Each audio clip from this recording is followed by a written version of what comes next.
October 30th, 1995, Mr. Werner Block, tape 2. Mr. Block, before we continue with your wartime information, I'd just like to bring you back a little bit. I didn't ask you about your grandparents or any cousins that you, aunts and uncles that you may have had. Did you have grandparents that were alive when you were little? I had one grandmother, and she died when I was a young fellow. My mother's mother. My father's father died in 1918, a few months after I was born. The other grandparents passed away prior to that. What about aunts and uncles or cousins? I had quite a few cousins I have over here. Some cousins got killed. I had a cousin who was a doctor in Germany. He was killed in a concentration camp. I have quite a few cousins here. My uncles and my aunts, my mother's brothers lived in Africa. They were raised and born in Africa. And my mother in 1941 went to Africa to live in Africa because her sister and her brothers lived there, and she died in Africa. My father's brother and wife were killed by the Germans. What were their names? Block, Herman Block. Herman, and what was his wife's name? Rivka Block. And another aunt died. Her name was Hoffman, a sister of my father's. And a brother, the only brother of my father, the other brother of my father's, lived in England and died in England, natural death. Do you remember any cousins as a child that you played with? Did any of them live nearby? Most of them were older. I have a girl cousin. She lived in New York. She claimed she died with me when I was a young fella. And I have another cousin living in near Daytona Beach. In Ormond Beach she lives. And I have cousins on Bay Harbor Island, a cousin, and another cousin in Miami. Did you manage to stay in touch with them during the war? No. So you did not know that they were alive after the war? After the war, I was in touch with them. Do you remember family gatherings at all for a Passover or for any other holidays? Faintly. What do you remember? Usually on the Jewish holidays, my uncle and aunt and the cousins came over. To your house? To our house. Tell me about it. What do you remember? You were little. I don't remember too much. Mm-hmm. Let me ask you, when you were taken to Dachau, what do you remember about that? It was quite an experience. I felt sorry for the older people. I was young and well-trained. It didn't bother me too much. Food was lousy. A lot of people flipped and ran into the wire fences and got killed. I felt sorry for the older people. For them it was tough. For a young fellow, it was much easier to take. You were taken there the end of October of 1938. After Kristallnacht, yeah. How long was the camp there before you got there? Do you know? I don't know. As a matter of fact, I went back a few years ago. I went through Dachau, and I spoke to one of the officials, and I said, I remember we had wooden guard towers here, and you have cement blocks here now. And he says, impossible. I says, well, I was a guest of the German government here. And I tell you, that's the way it was. So they redid the whole thing. Mm-hmm. They rebuilt it. Do you remember anyone specific from the camp at all? Did you become friendly with anyone in the time that you were there? No. Did you ever look anyone up after the war to see if they were alive? Never. What else do you remember from that? What thoughts come back to you? Was it cold? It was cold and you lived like animals. The food was horrible. What did you do all day? Stand around. They didn't have work camps or work details like they have now, or like they had afterwards. And you didn't get numbers like they got later, because that was one of the first camps, Dachau. So how did you said some people lost their sanity. How did you keep your sanity? What did you do to keep your sanity? I don't even remember, but I was young. I was tough from sports, so for me it wasn't as bad for the older people. I used to be a scout, Boy Scout, so we slept outside. It didn't bother me as much as it bothered older people. Did you lose a lot of weight while you were there? I was skinny always. I was always skinny. But the food must have been Oh, terrible compared yes. to what you had as a child from a wealthy family. That's right. When you came back home, did your parents recognize you? Yeah, except I was bald-headed. As a matter of fact, when I came to America, I was bald-headed because they cut all your hair off. I'm glad to see it grew back nicely. Yes, plenty of it. What else do you remember from that time? Do you remember any of the camp officials? None. Anything? No.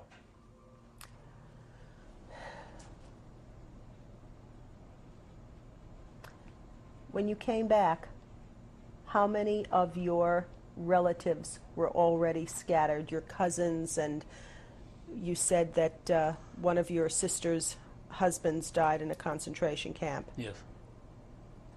Were you one of the first of your family to be taken in October of 1938?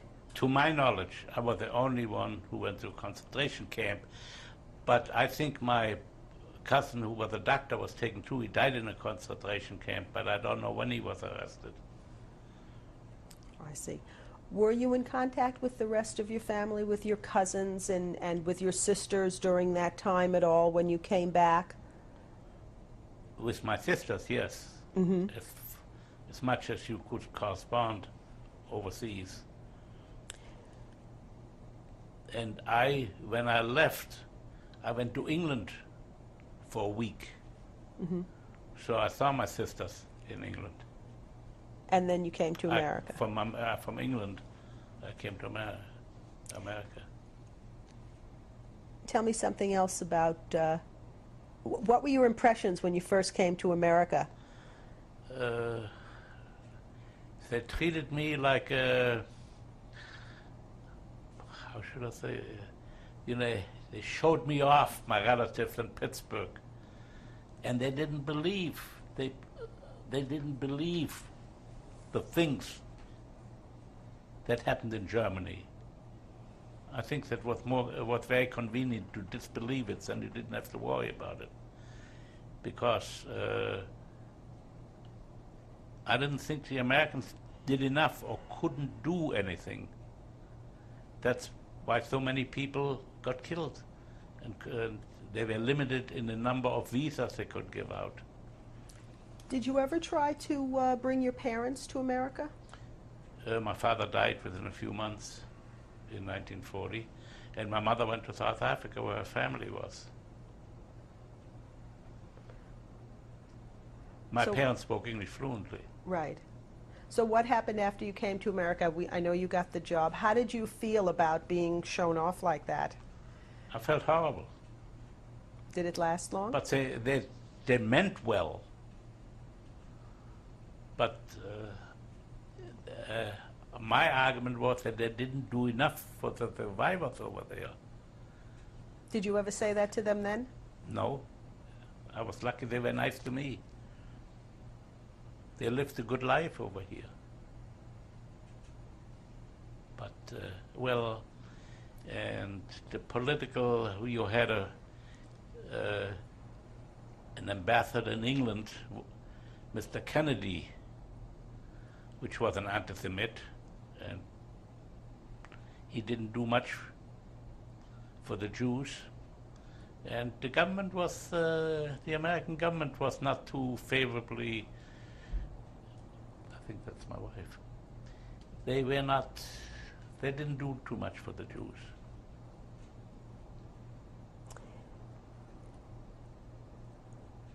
I was thinking about your cousin who brought you here.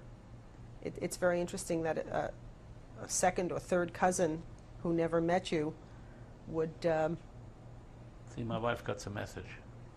would do that. And Yeah, they were marvelous to me.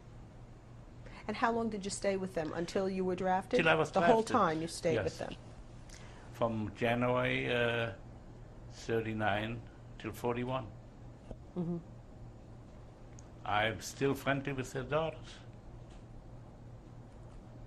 He and his wife died in the meantime. Let's go back. You were in Italy, and you were. I don't want to ask you any questions that you feel uncomfortable to answer, so just tell me if it's confidential. So you were in Italy up until what time?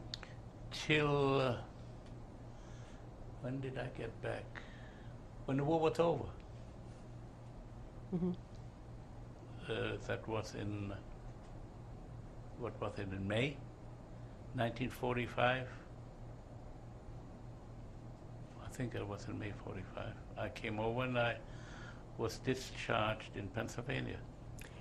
They wanted to keep me and sent me to the Pacific, but I had enough points. If they were giving points at the time, if you had a certain amount of points, you could get out of the service. And I didn't want to stay in. After the war was over, did you go back to Germany? I refused to go till friends, we traveled with the same friends all the time. And a few years back, maybe 7, 8 years ago, I went back For the first time. for the first time and visited Dachau. We happened to drive by it. Now it's a show place. They take bus loads of children, school children in there to show it. It has been, some of it has been rebuilt to show them the ovens and the barracks. Hmm.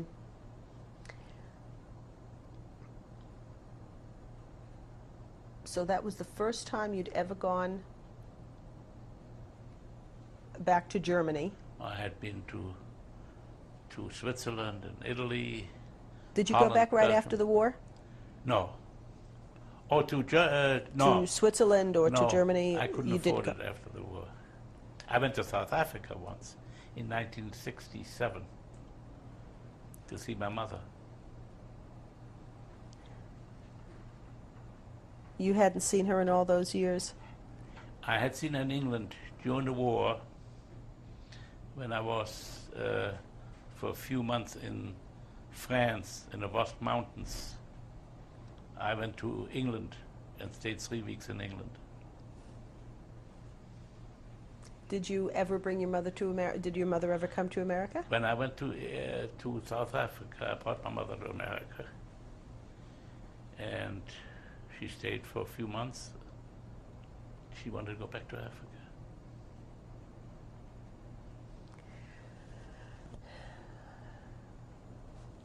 Tell me what you'd like your grandchildren to know. Tell me what something I haven't asked you about. Actually, we covered everything. As a matter of fact, it's funny that my granddaughter, my oldest granddaughter, who's a senior in college now, 2 years ago, had an essay and interviewed me. And my wife, and she said I did a lousy job. Well, you can tell your granddaughter I said you're doing just fine today. She can get a copy. Yes, definitely. So you came back to America, and what did you do And then? Did not stay in Pittsburgh. Did you leave the armed forces? Or Yes. did you stay Yes. You were able to get out? Right away. Couldn't get out fast enough. And settled in Milford, Connecticut, with cousins. And then what did you do there? I was in a retail business. Worked for my cousin. Then got married. What year? 1947, I married, 48 years. Mazel tov. Thank you. And from that union came how many children? 5 children, 12 grandchildren. What are your children's names? My oldest is Ona, and then Margot, Gerald, Kenny, and Jill. And I know that in our pre-interview I asked you about your grandchildren and you named all 12 of them. And you told me that there were 10 and you just had 2 more in the last year. Well, the last 2 years, my son had 2 little girls. Right, right. That's a beautiful family. Yeah. What else would you like to tell us? Nothing to tell you. Has it been a good life since you got here? I'm content. Ask my wife. We will. We'll call her in. We will. Shall we do it now?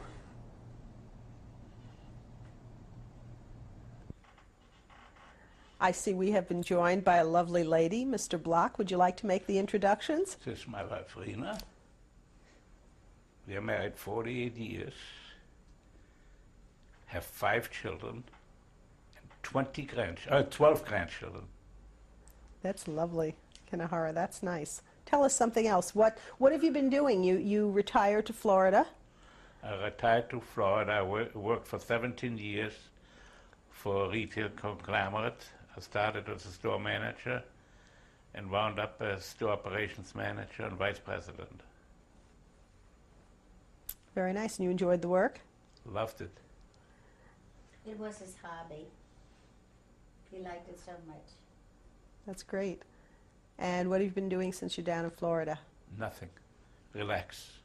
I retired when I was 65, and I was a volunteer and worked for SCORE. What is that? SCORE, Service Corps of Retired Executives in New Haven.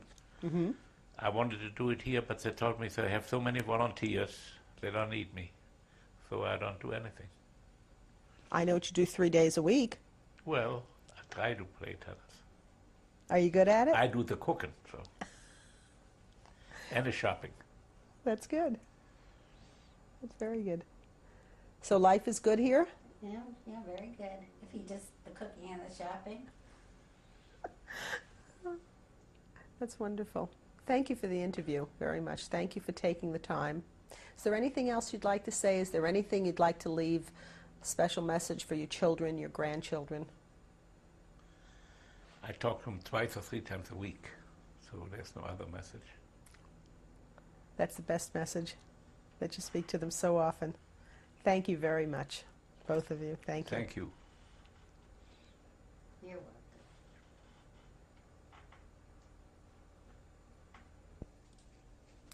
Mr. Block, would you like to introduce your family? Yes. My granddaughter Jody, and then my daughter Jill. Jeannie is holding her son Jonathan, and behind her is Michael Bernstein and his father Stephen, my daughter Ona. Travis Takel, my wife, myself, and my daughter-in-law, Nancy. Kneeling down is my son-in-law, Brian Hawley, my son, Gerald, my son-in-law, Peter, Kylie, and Margot, my daughter, and my son, Kenny. Then we have Michael and Michael Hawley my grandson, David, Matthew, Danielle, and Marissa.